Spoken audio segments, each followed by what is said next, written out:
জলবায়ু পরিবর্তনের কারণে বাংলাদেশের উপকূলীয় মানুষ যে প্রতিনিয়ত ক্ষতির সম্মুখীন হচ্ছে তা ঠিক এই মুহূর্তে এইখানটা না আসলে আসলে বোঝা যাবে না।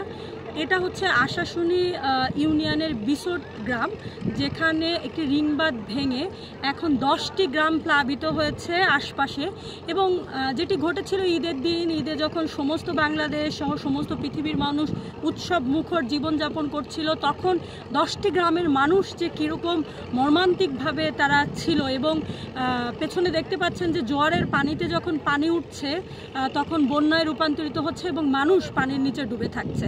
আবার যখন ভাটায় নেমে যাচ্ছে তখন তারা হয়তো একটু স্বস্তি পাচ্ছে, কিন্তু এই স্বস্তি হয়তো কয়েক ঘন্টার জন্য।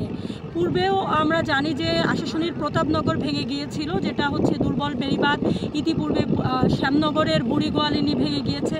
বাংলাদেশের উপকূলীয় অঞ্চলে বিশেষ করে সাতক্ষীরা জেলার দুর্বল বেড়িবাঁধ কিন্তু বারবার ভেঙে যাচ্ছে এবং এই অঞ্চলের মানুষের বারবার যে চাওয়া টেকসই বেড়িবাঁধ চাই, সেটি কিন্তু আসলে সেইভাবে পূরণ হচ্ছে না। আমাদের তাই একটাই দাবি যে উপকূলীয় মানুষের টেকসই বেড়িবাঁধ, এবং এটা আসলে আর কতদিন অপেক্ষা করতে হবে এই অঞ্চলের মানুষের, এটা এখনই কার্যকর হোক এবং এই মুহূর্তে কার্যকর হোক, এই হচ্ছে আমাদের দাবি।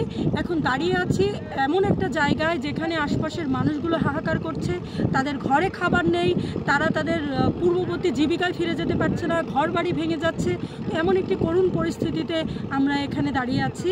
চাই উপকূলের মানুষ জলবায়ু পরিবর্তনের কারণে ক্ষয়ক্ষতি কাটিয়ে উঠুক এবং বিশ্ব দরবারে যেসব মানুষ এখনও পর্যন্ত জলবায়ু পরিবর্তনকে অগ্রাহ্য করছে, তারা এখনই এটাকে গ্রাহ্য করুক এবং জলবায়ু সুবিচার বাংলাদেশের মানুষ যেন খুব দ্রুত সময়ের মধ্যে পায়, সেই দাবিতে আমি সবাইকে এক বাক্যে এটি নিয়ে আন্দোলন করতে বলছি এবং তাদের দাবি আরও জোরালো করতে বলছি।